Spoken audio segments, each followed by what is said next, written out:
जितने भी क्वेश्चन हम डिस्कस कर रहे हैं इसके कीवर्ड आप सिस्टमेटिकली नोट डाउन करते रहना, और जैसे ही ये पूरा मैं आपको लेक्चर प्रोवाइड कर दूंगा, इसके एनालिसिस वीडियो डाल दूंगा, ताकि आप लास्ट टाइम आपको उसी वीडियो से रिवीजन करिए। अभी इससे प्रैक्टिस करिए, और इस जैसे ही लेक्चर फिनिश होगा हम इसका एनालिसिस वीडियो यून चैप्टर वाइज आपको प्रोवाइड करते रहेंगे। ठीक है, देखो इस क्वेश्चन में क्या पूछा है जी।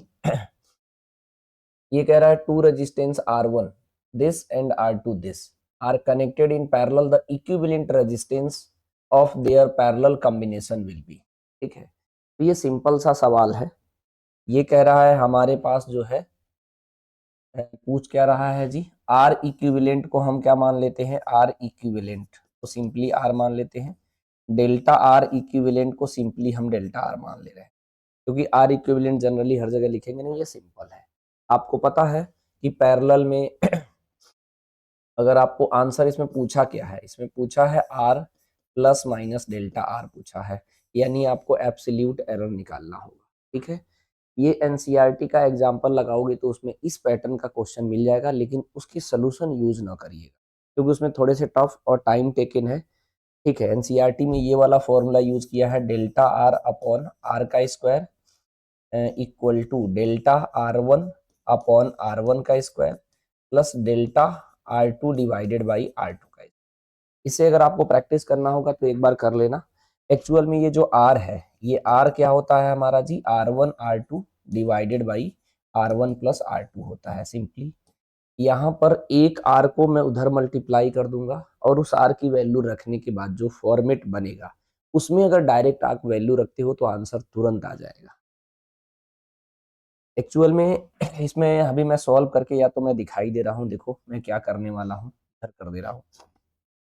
हमारे पास डेल्टा आर अपॉन आर, एक आर को यहीं रहने दो, delta R one divided by R one का स्क्वायर प्लस मल्टीप्लाई, अच्छा बाद में मल्टीप्लाई कर देना, delta R two divided by R two का स्क्वायर, यहाँ आर से मल्टीप्लाई कर दो, ये हो जाएगा delta R one divided by R one का स्क्वायर, ठीक है, इंटू आर, और delta R two divided by R two का स्क्वायर इंटू आर हो जाएगा।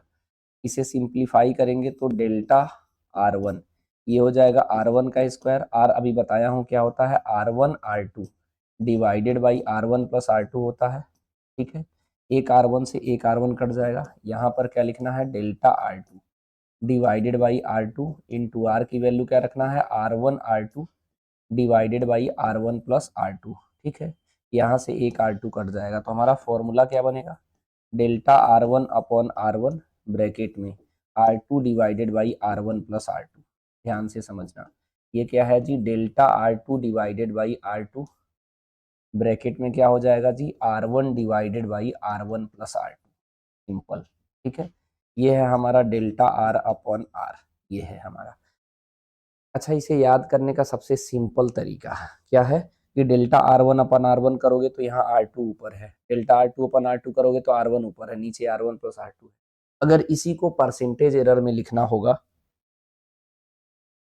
ठीक है, इसे परसेंटेज एरर में लिखता हूँ, ठीक है, तो ये हो जाएगा हमारा delta R upon R into hundred, और मैं तो कह रहा हूँ इसे delta R one upon R one into hundred, और इंटू या तो मैं इसको इंटू को पहले लिख लो, अगर आर वन में परसेंटेज लिखना है तो R two upon R one plus R two पहले लिख लो, याद रहेगा। और यहाँ क्या करना है, delta R one divided by R one into hundred, बीच में प्लस करो। अब इसमें आर टू का लिखना है तो R two divided by R one ऊपर लेंगे ना, R one upon R one plus R two, क्योंकि परसेंटेज एरर किसका लिखेंगे, delta R two divided by R two into hundred, इस तरीके से है। मेरी बात समझ रहे हो, ये फॉर्मूला इतना हेल्पफुल है, अगर आप इसका यूज करते हो, इस फॉर्मूले का यूज करते हो और इस फॉर्मूले का यूज करते हो तो जो क्वेश्चन आपका कम टाइम इंटरवल में लग जाएगा। ये है, इसको आप इस पे स्टार बना लो या इसे नोट लिख लो, इसको आपको डायरी में जरूर नोट करना है, इस फॉर्मूले को भी नोट करना है, इस फॉर्मूले को भी नोट करना है। इस फॉर्मूले का यूज करके हम लोग सवाल बहुत कम टाइम इंटरवल में लगा सकते हैं। ठीक है, इसमें से डेल्टा आर निकालना होगा तो इस आर को इधर बाद में मल्टीप्लाई कर देना, वो तो सिंपली लग ही जाएगा, है ना। तो इधर आ जाते हैं, ठीक है। अब इसमें देखो डायरेक्ट निकाल के आपको दिखाता हूँ। ये तो डायरेक्ट लग गया हमारा। देखो एक चीज यहाँ समझ लेना क्वेश्चन में कि इसको हम क्या बोलते हैं R1, तो इसको बोलते हैं डेल्टा R1, इसको बोलते हैं हम लोग R2, तो इसको बोलते हैं डेल्टा R2। प्लस माइनस जहां लिखा रहता है तो ये डेल्टा आर होता है, तो ये आर होता है। इससे क्या फायदा है, डायरेक्ट यहाँ से आर भी निकाल सकते हो। कितना है जी, देखो ध्यान से समझना, ये कितना है 4 इंटू 4, तो यहाँ कर सकते हो 4 इंटू 4 डिवाइडेड बाई 4 प्लस 4, ठीक है। तो ऊपर हो जाएगा 4 इंटू 4, नीचे कितना हो जाएगा जी हमारा 8। इससे कट करोगे तो 2 से कट करेगा, इससे कट करोगे तो 2 आ जाएगा, तो आंसर हमारा आएगा 2 ओम आएगा। इक्विवेलेंट रेजिस्टेंस जो आ गया 2, यानी ए और सी तो सीधे सीधे गलत हो गया। अब हमारा या तो ए बी सही होगा या तो डी सही होगा। लेकिन ये जो टेक्निक मैं यूज कर रहा हूँ, ये करंट इलेक्ट्रिसिटी का वीडियो नहीं है, इसलिए मैं कर रहा हूँ। अदरवाइज इसे डायरेक्ट करना चाहिए था। मैंने कहा कि अगर पैरेलल में दो रेजिस्टेंस या दो से ज्यादा सेम हो, सेम वाले में क्या करते हैं, 2 बार है तो 2 से डिवाइड करो, 3 बार है तो 3 से डिवाइड करो। इसका भी नोट मैं यहाँ लिख दे रहा हूँ फिलहाल। मैं बताना तो है ही करंट इलेक्ट्रिसिटी में, फिर भी मैं ये कह रहा हूँ कि अगर आपके पास रेजिस्टेंस इस तरीके से है, कितने जी एन, लेकिन सबकी वैल्यू सेम होना चाहिए, तो आर इक्विवेलेंट निकालने के लिए अगर ये पैरेलल में है तो direct R divided by N कर दो तुरंत। तो टाइम का ही तो पूरा खेल है। लेकिन सेम कॉन्सेप्ट अगर सीरीज में एन टाइम्स कर देते हो तो जो आर इक्विवेलेंट होता है एन इंटू आर हो जाएगा, जब अगर सब सेम है। सीरीज में एन आर हो गया, पैरेलल में आर बाई एन हो जाएगा।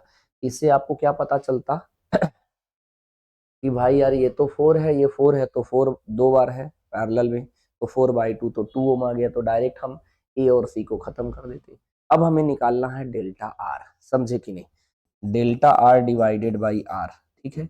यहाँ पे पहले लिख लो डेल्टा R1 अपॉन R1 लिख लो, यहाँ पे delta R2 divided by R2 लिख लो। याद करने का आसान तरीका, यहाँ R1 है तो R2 को ऊपर लेना, नीचे कितना हो जाएगा R1 प्लस R2 हो जाएगा, सिंपल।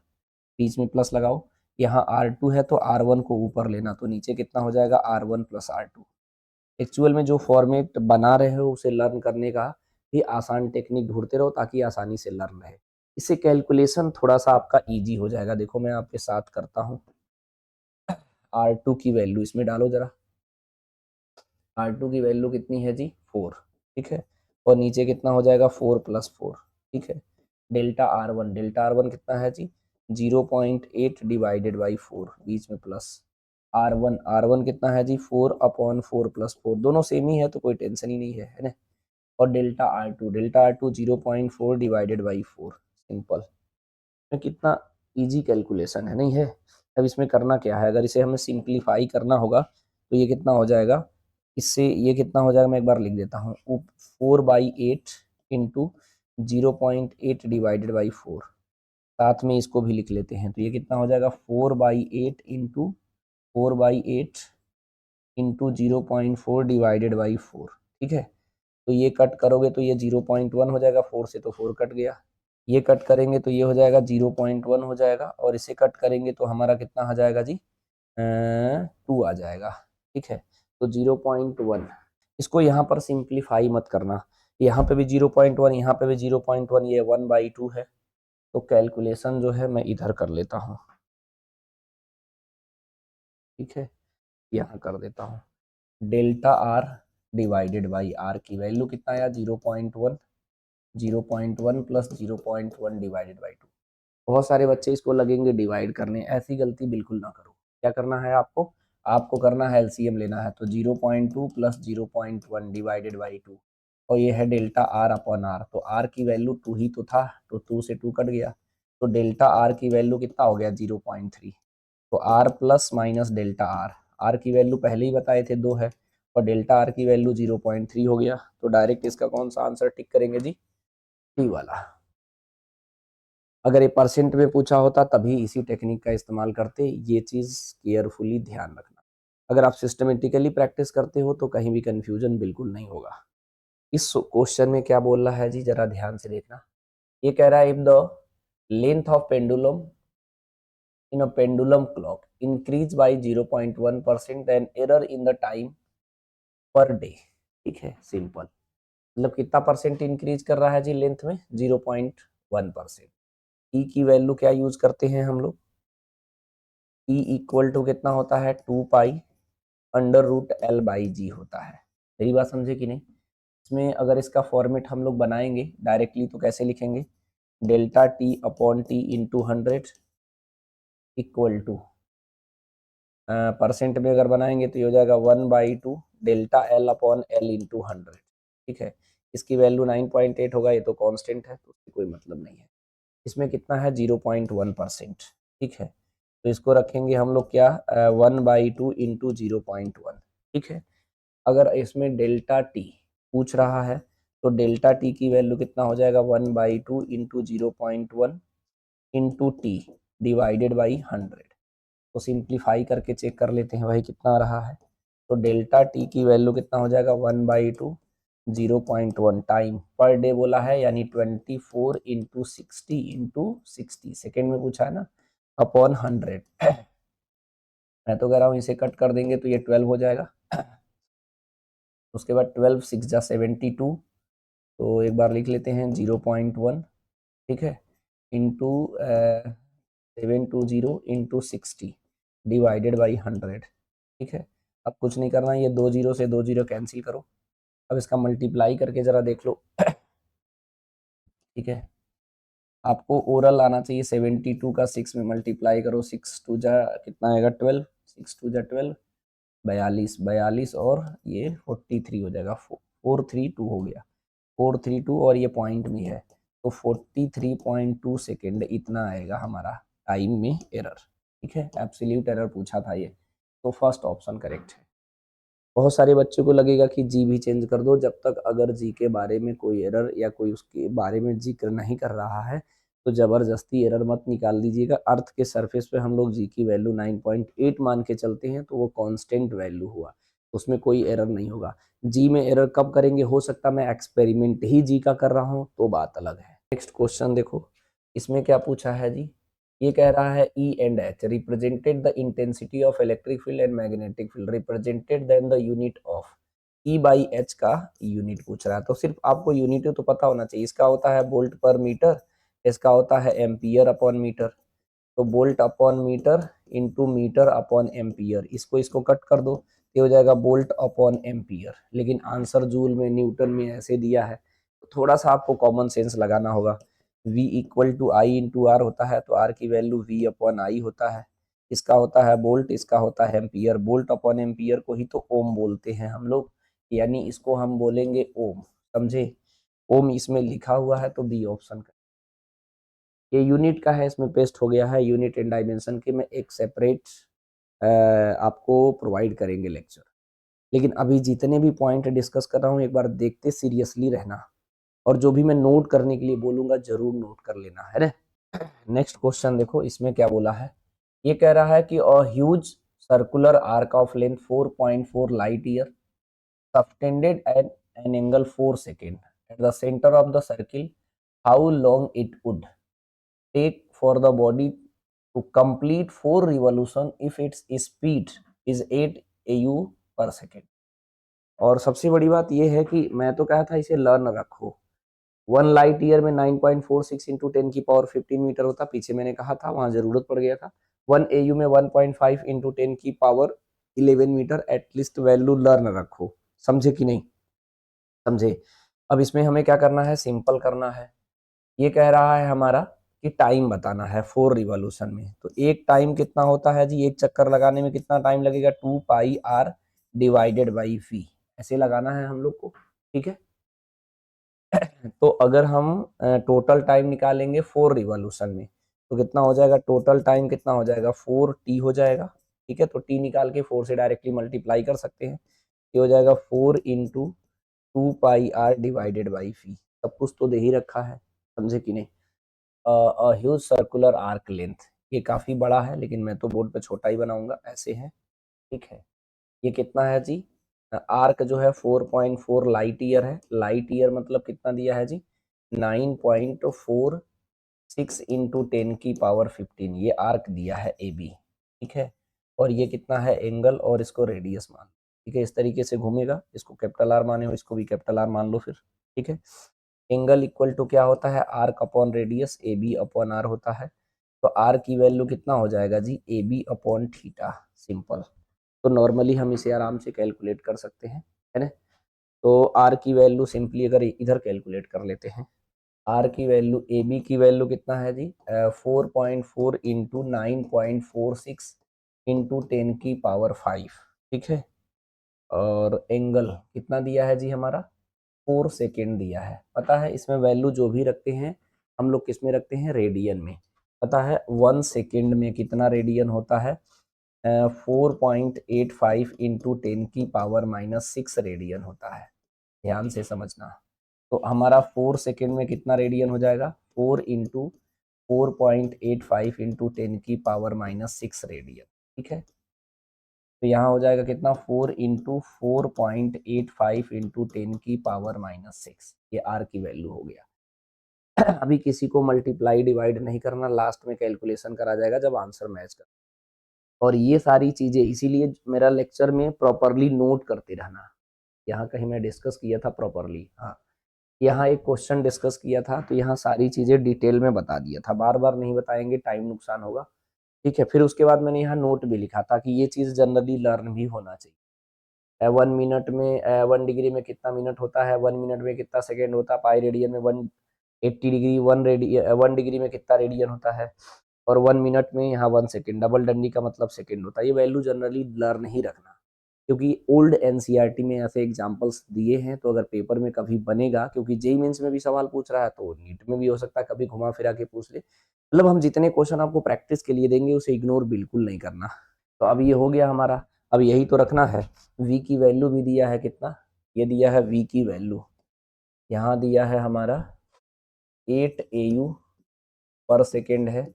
तो कन्वर्ट करना भाई, इसको भी 8 इंटू 1.5 इंटू 10⁻11 मीटर पर सेकेंड हो जाएगा। अब कुछ करना थोड़ी ना, अब इसमें रखना है, सॉल्व करना है, डायरेक्टली आंसर आ जाएगा। ये हो गया हमारा, ठीक है, ये आपको पता हो। अब इसमें क्या कर रहा है, वैल्यू रख रहा होगा, ध्यान से देखना। तो थोड़ा पीछे कर लो ताकि दिक्कत ना हो, है ना। रखे, इतने में ही कैलकुलेट हो जाएगा ये, है।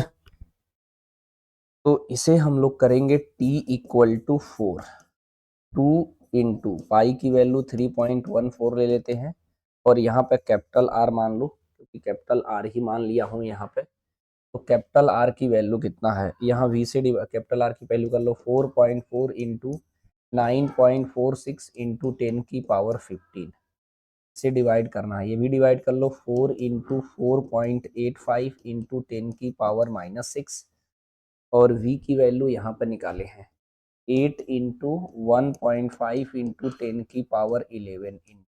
इतना बड़ा वैल्यू अगर किसी बच्चे को दिख जाता है तो पहले तो सोचता है सर मैं कैलकुलेशन ही नहीं होगा, लेकिन इसे केयरफुली समझना। सबसे पहले मैं क्या करता हूँ, जो कट रहा है उसे काट दो 4 से, कलर चेंज करके काट दे रहा हूँ, ठीक है। ये देखो, ये 4 से 4 कट गया हमारा, जो कट रहा है उसे काट कर देते हैं। 2 से ये कट करेगा तो ये 4 हो गया, इससे कट करेंगे तो 1.1 हो गया। ठीक है, अब इसको हम पहले यहाँ लिख लेते हैं, अभी डिवाइड करना सिखा दें। 3.14 इंटू 1.1 इंटू 9.46 डिवाइडेड बाई है 1.5 इंटू 4.85, ठीक है, मेरी बात समझे। इंटू 10 की पावर, पहले सॉल्व कर लो। यहाँ पे है 10⁻15, ठीक है, 10⁻15, ध्यान देना यहाँ पर थोड़ा मिस्टेक हो गया, ये 15 है, आगे सही है ना। 10⁻15 है हमारा, और ये 11 है, तो ऊपर जाएगा तो -11 होगा, ये ऊपर जाएगा तो +6 होगा। तो ये 15 और 6 कितना हो जाएगा 21, और 11 को सब्ट्रैक्ट करोगे तो 10 आएगा। एक बात क्लियर है, ये 10⁻10 आ रहा है, इंटू 10⁻10। अब एक बार ध्यान से देखना, 10⁻6, 10⁻8, 10⁻8, 10⁻10 है हमारे ऑप्शन में, लेकिन इससे भी फर्क पड़ता है। लेकिन इसमें फर्क कितना होगा, अब ये देखो 3.1 है, मेरी बात ध्यान से समझना, और ये 1.5 है, ये 4.85 है। अगर मैं इसे मल्टीप्लाई करूंगा तो 9 3 जा कितना होगा 27, और ये आ जाएगा हमारा, मान लो 4 ही, ऐसे 5 मान लो, तो 27 को 5 से डिवाइड करेंगे हम अप्रोक्सीमेटली, तो 4 पॉइंट समथिंग, मतलब इसे अगर डिवाइड करोगे तो 4 पॉइंट समथिंग आने का प्रोबेबिलिटी है, या मतलब इसके मतलब 10 नहीं आने की ज़रूरत है, मतलब ये 10 की पावर 1 नहीं आएगा। यानी इसे कैलकुलेट करने के बाद जो है पावर पे कोई फ़र्क नहीं पड़ेगा, ठीक है? पावर पे कोई फ़र्क नहीं पड़ रहा है, यानी हमारा 10 की पावर 10 वाला ऑप्शन ही डायरेक्ट टिक कर दो। मैं इसे प्रॉपर कैलकुलेट करके बता देता हूँ। इसको कैलकुलेट करोगे प्रॉपर, इसको कैलकुलेट करोगे तो 4.49 आएगा हमारा, तो इसे 9 को हटा दो, 4.5 इंटू 10 की पावर 10, तो बी ऑप्शन करेक्ट हो गया।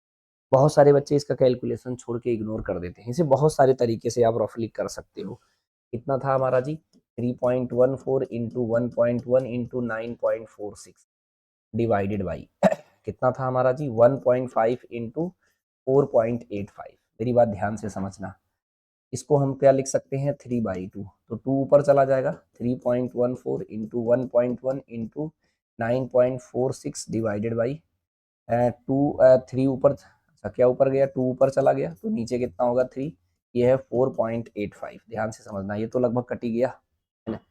अब ये कितना आ गया जी 9 और 2, अगर इसको 9.5, मतलब इसे 9 ही रहने देते हैं, 9 टू जा कितना हो गया 18, और 4.85 को सपोज दैट मैं 4 ही रहने देता हूँ, तो इसको अगर हम कट करेंगे तो 2 से कट कर लो तो ये 9 हो गया, तो 9/2 इसे कट करोगे तो 4 और 4.5, ये तो एग्जैक्ट आ जा रहा है, लेकिन थोड़ा बहुत इधर उधर भी आ सकता है।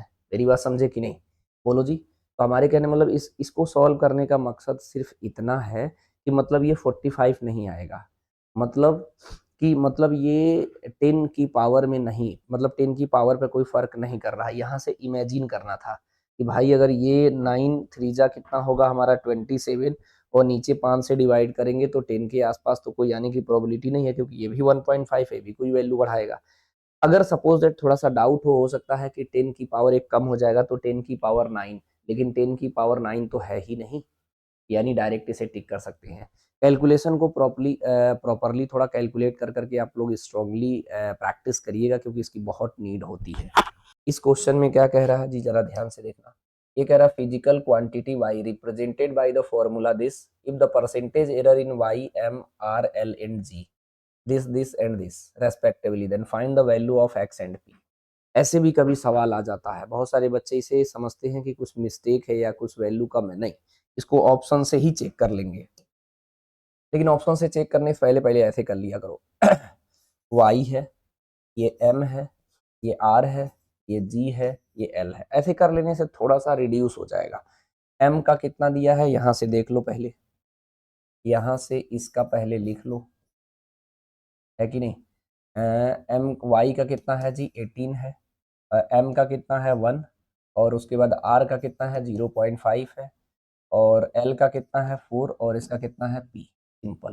तो यहाँ रखो डायरेक्ट, y का निकालना है तो इसका हम क्या करते हैं, m का कितना है हमारा 1 है, r का कितना है जी 0.5 है, g का कितना है जी p है, और l का कितना है जी 4 है। हम क्या करते हैं, परसेंटेज एरर में पावर से मल्टीप्लाई करके ऐड कर देते हैं। तो m की पावर कितना है 2, तो 2 से मल्टीप्लाई करो, r की पावर कितना है 4, तो 4 से मल्टीप्लाई करो, माइनस से कोई लेना देना नहीं। अगर आप स्टार्टिंग से प्रैक्टिस कर रहे हो तो परसेंटेज एरर में सिर्फ ऐड करना होता, माइनस हो तो भी हो सकता है आप कैलकुलेशन कर रहे हो, इक्वल के उधर ले जा रहे हो या इधर ला रहे हो, तो आपके मन में ऐसा कोई भ्रम है तो भ्रम नहीं डेवलप करना। अगर आपने इधर ही सॉल्व कर रहा, सपोज दैट इसको उधर ले जाना है, तो भी प्लस ही करना, क्योंकि एरर हमेशा क्या होता है, ऐड होता है, ठीक है। जी वाले में क्या है पावर x, तो x से मल्टीप्लाई कर दो। एल वाले में कितना है जी 3/2, और सबको ऐड ही तो करना है, इसे कट करोगे तो 2 हो जाएगा। सबको आपस में क्या करना है, ऐड करना है।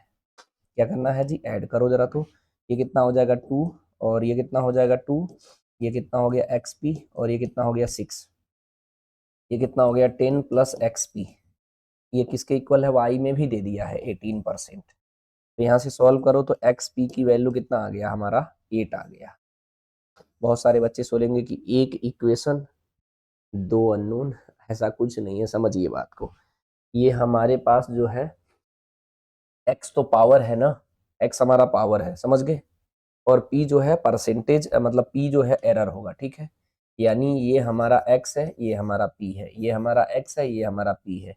ये हमारा x है, ये हमारा p है, ये x है, ये p है।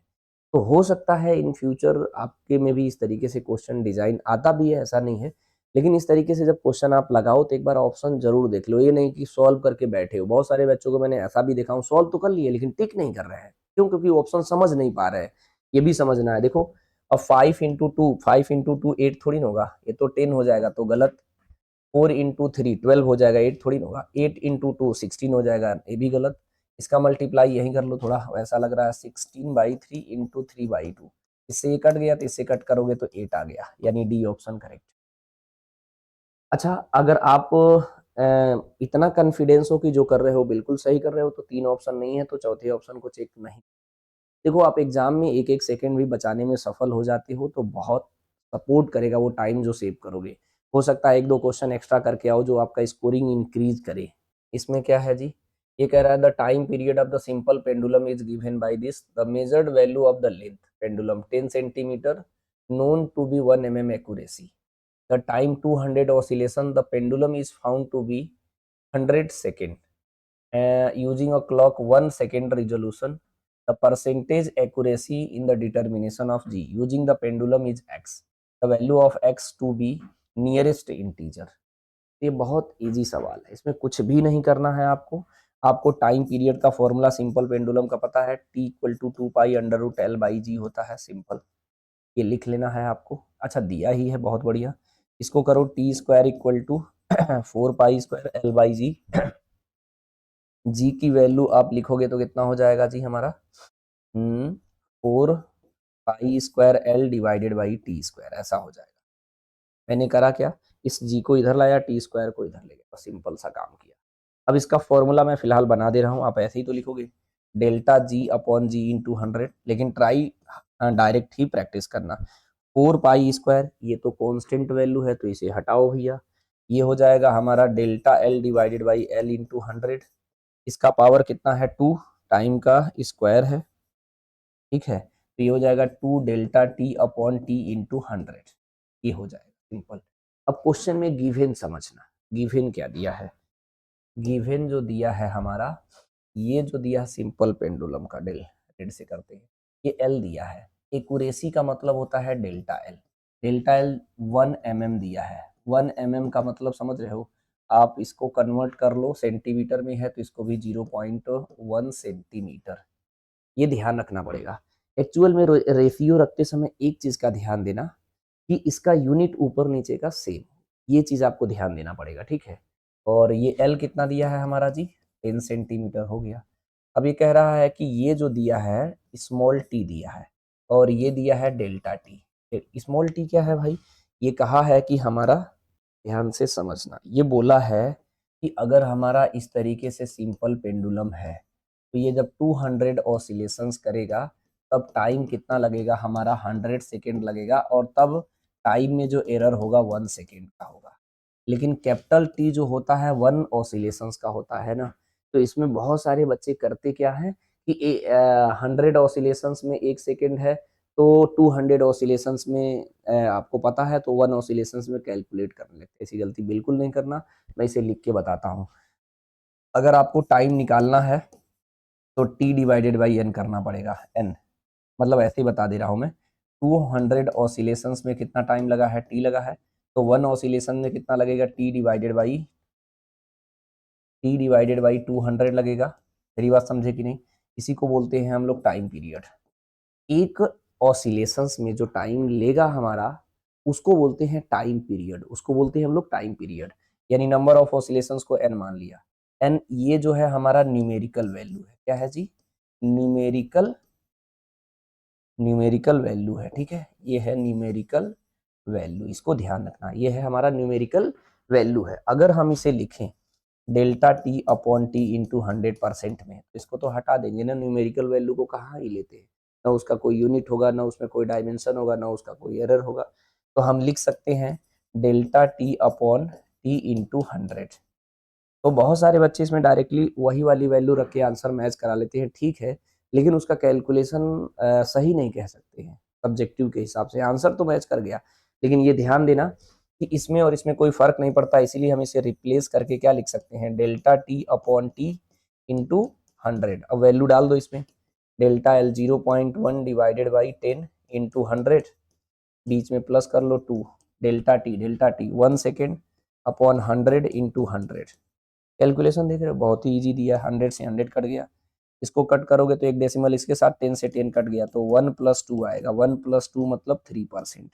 3% है कोई जी, फर्स्ट ऑप्शन। ये एनसीईआरटी का एग्जाम्पल है, अगर आप ठंडे दिमाग से ढूंढोगे तो मिल जाएगा। और जेई में इस तरीके के क्वेश्चन बहुत बार पूछा है, मैं तो सारे आपको लेक्चर में करके प्रोवाइड कर रहा हूँ कि आप स्पीड में भी देख लेना, या एक बार क्रॉस चेक करना है सोल्यूशन को तो उसे देख सकते हो, इसलिए मैं सबके सब प्रोवाइड करूंगा, ठीक है।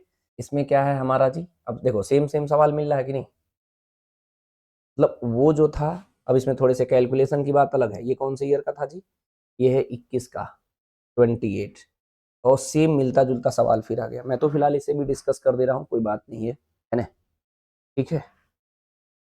इसमें करना क्या है जरा देखो ध्यान से,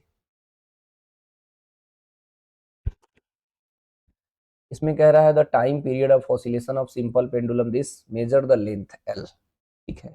यहाँ पर एल की वैल्यू कितना दिया है हमारा 1 metre from the metre scale having the minimum division का मतलब डेल्टा एल, एक्यूरेसी की बात कर रहा है, डेल्टा एल कितना दिया है 1 mm, इसको भी कन्वर्ट करना पड़ेगा हमको, किस में कन्वर्ट करना पड़ेगा जी, मीटर में, ठीक है। तो ये कितना हो जाएगा 10⁻³ मीटर हो जाएगा, ठीक है। The time of one complete oscillation is 1.95 second, ठीक है।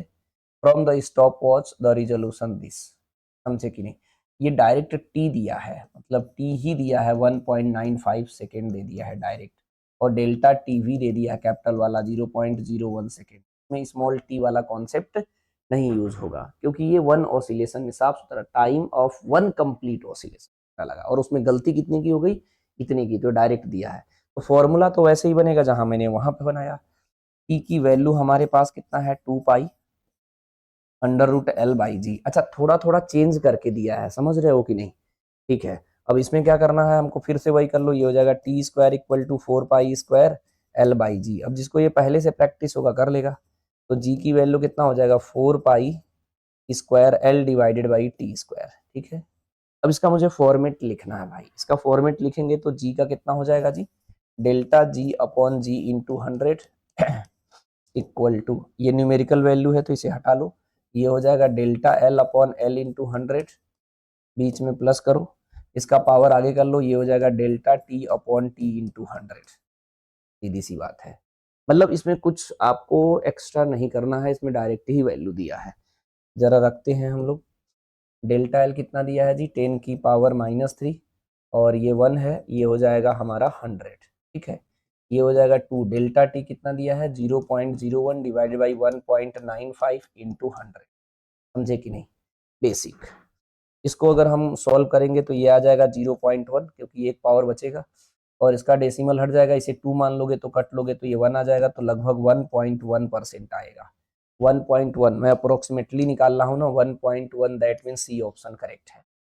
लेकिन आप एग्जैक्ट करोगे 1.95 से तो 1.13% आ जाएगा, क्योंकि इससे ज्यादा आएगा, क्योंकि मैंने इसे 2 मान लिया, लेकिन एक्चुअल में 1.95 है। एग्जैक्ट भी करके बताता हूँ, इसको अगर किसी को एग्जैक्ट करना हो तो कैसे करेगा जी, देखो पहले यहाँ लिख लो क्या आ रहा है हमारा 10⁻⁻1 प्लस 2/1.95, ये कितना रहा 0.1 plus 2 divided by 1.9, exact divide करो, मेरी बात समझो। अब देखो इसको एग्जैक्ट डिवाइड करने के बाद इतना आ रहा है, तो इसे ऐड करो, तो कितना हो जाएगा 1.1256। अगर इसे हटा के राउंड ऑफ करोगे तो 1.13 नहीं आ गया परसेंट, यानी सी ऑप्शन करेक्ट है।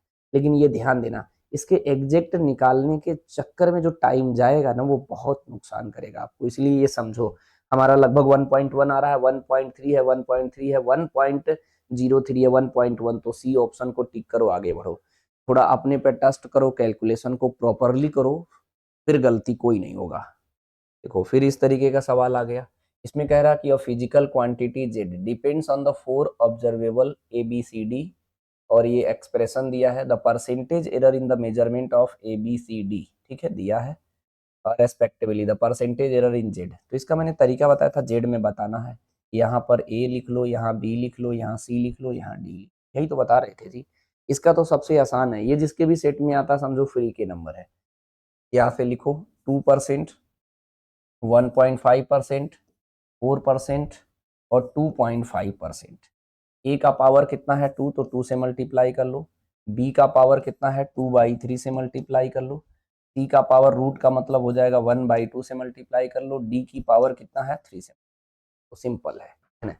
इसको आपस में क्या करना है, ऐड करना है। क्या करना है जी, ऐड करना है। मेरी बात समझ रहे हो, सिंपल। अब देखो इसे सोल्व करेंगे तो ये 2 इंटू 2 कितना हो जाएगा 4 हो जाएगा, और इसको लिख सकते हैं 3/2। 3/2 लिखेंगे तो 3 से 3 कट गया, 2 से 2 कट गया, तो डायरेक्ट कितना आ गया 1 आ गया। इससे कट करेंगे तो 2 से कटेगा तो यहाँ पे 2 आ जाएगा, समझे।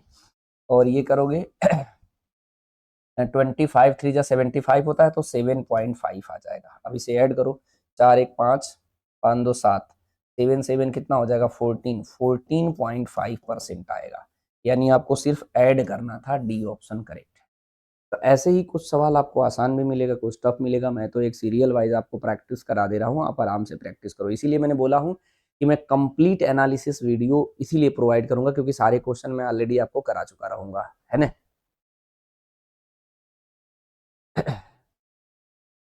नेक्स्ट क्वेश्चन देखो इसे, इसमें क्या बोला है जी, a student measuring the diameter of pencil the circular cross section with the help of the vernier scale record with the recording this and this the average of the four readings इतना दिया average value stand with the deviation data this the average diameter of the pencil should be there to be recorded as।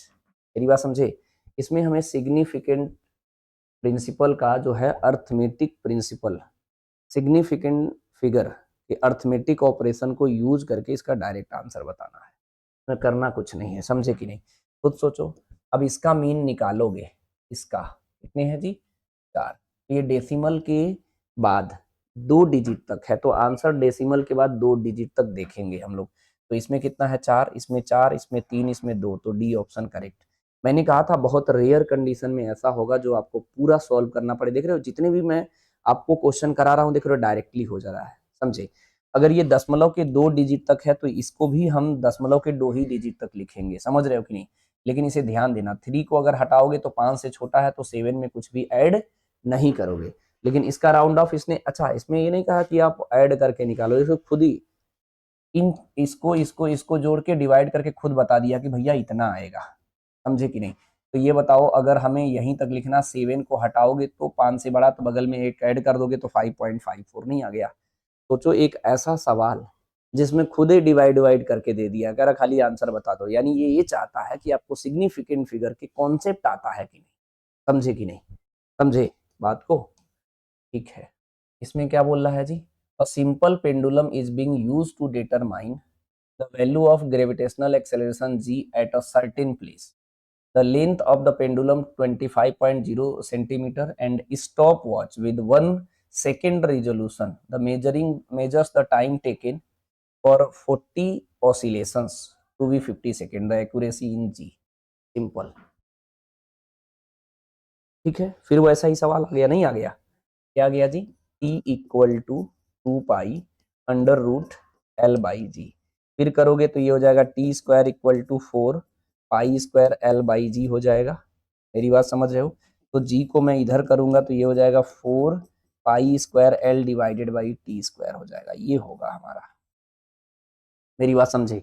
अब इसमें क्या है 4 pi square L है, T square है, हमको क्या करना सिंपल सॉल्व करना है भाई। तो इसका फॉर्मूला अगर बनाओगे भी तो यही तो बनेगा, delta G upon G into 100 plus equal करेंगे ना, equal delta L divided by L into 100 plus 2 delta T divided by T into 100, ये आएगा हमारा, समझ रहे हो, बोलो जी। ठीक है, फिर इसको देखो। अब इसमें जो जो दिया है मैं यहीं पे हाईलाइट करता हूँ। इसका लेंथ कितना दिया है L, इतना दिया है, समझे। और L दे दिया है डेसिमल तो इसे डेल्टा L अंडरस्टूड है, हम लिखेंगे 0.1 सेंटीमीटर। ध्यान देना, ये अभी मैं बता दूंगा, अगर इसमें कंफ्यूजन हो तो यह अभी बता दे रहा हूँ। अगर क्वेश्चन में कुछ भी गिवन नहीं, जैसे मैं लिख दूं 1.2 सेंटीमीटर अगर लेंथ मान लूँ तो इसका डेल्टा एल कितना हो जाएगा 0.1 सेंटीमीटर। अगर मैं लेंथ मान लूँ 1.45 सेंटीमीटर तो डेल्टा एल कितना लिखेंगे 0.01 सेंटीमीटर। अगर मैं लेंथ मान लूँ 1.456 सेंटीमीटर तो मैं डेल्टा एल लिखूंगा तो ये 0.123 0.001 सेंटीमीटर ये हो जाएगा। ये अंडरस्टूड है। कभी कभी क्वेश्चन में ये मेंशन रहता है रिजोल्यूशन, कभी कभी मेंशन नहीं रहता है, तो आपको क्या करना पड़ेगा, निकालना पड़ेगा। समझे कि नहीं? तो सेम कॉन्सेप्ट यहाँ पे है भाई, दिया नहीं है तो अंडरस्टूड है, डेसिमल के एक डिजिट तक है तो 0.1 सेंटीमीटर हो गया। ठीक है, बोलो जी। हाँ, अब इसमें कह रहा है 150 ऑसिलेशन, यहाँ पे वो कॉन्सेप्ट लगेगा। ठीक है, यहाँ पर जो है, यहाँ पर ये वाला कॉन्सेप्ट लगा रहा हूँ फिर से कि अगर सिंपल पेंडुलम है हमारा तो ये टाइम पीरियड निकालोगे तो total time divided by number of oscillation, ये तो न्यूमेरिकल वैल्यू है, 50 ऑसिलेशन, 100 ऑसिलेशन, 40 ऑसिलेशन, जो भी बोला। इस क्वेश्चन में कितना बोला है 40 ऑसिलेशन में टाइम कितना लगा 50 सेकेंड और रिजोल्यूशन कितना दिया है 1 सेकेंड। यानी एक्चुअल में क्वेश्चन में क्या दिया है हमारा, टी दिया है 50 सेकेंड और डेल्टा टी कितना दिया है हमारा 1 सेकेंड, लेकिन हमको चाहिए कैपिटल टी वाला। तो ये तो अंडरस्टूड होना चाहिए कि भाई सेम होता है। इसका एरर का फॉर्मूला बनाओगे तो delta T upon T into 100 होगा और ये हो जाएगा delta small T upon small T into 100 होगा। ये तो न्यूमेरिकल वैल्यू, उससे मतलब ही नहीं है। यानी इसे हम रिप्लेस कर सकते हैं डायरेक्टली, क्या delta T upon T into 100 से नहीं कर सकते हैं? सिंपल सिंपल तो ये रखते हैं value delta L 0.1 divided by 25.0 लिखने की जरूरत ही नहीं है into 100 plus 2 delta T 1 upon 50 into 100। ठीक है, ठीक है। इसको अगर हम लोग सॉल्व करेंगे तो इसका डेसिमल एक हटा लेते हैं, ये हो जाएगा हमारा, या इसको ऐसे ही कर लो, इसको कट कर लो तो ये कितना हो जाएगा 4 हो जाएगा, तो ये आ जाएगा 0.4। इसको अगर हम लोग कट करेंगे तो कितना हो जाएगा जी 2 आएगा, 2 2 जा 4, तो ये आएगा 4। इसे ऐड करेंगे तो कितना आ जाएगा 4.4% आएगा। ठीक है, मेरी बात समझे? अब ये 4.4 क्यों नहीं लिखा है, क्योंकि डेसिमल के 2 डिजिट तक 3 सिग्निफिकेंट फिगर में लिखना है। तो ये कितना हो गया 4.40 लिख सकते हैं। वैसे सब में लिखा है तो कोई टेंशन नहीं है ना? तो 4.4 यानी सी ऑप्शन करेक्ट है। इसको लिखते समय एक चीज ध्यान रखना, ऐसा है क्यों, क्योंकि इसमें जो दिया था ये 3 सिग्निफिकेंट फिगर में था, तो आंसर जो है 3 सिग्निफिकेंट फिगर में लिख दिया गया। तो सिस्टमेटिकली समझ लोगे तो कोई कंफ्यूजन क्रिएट नहीं होगा। ठीक है,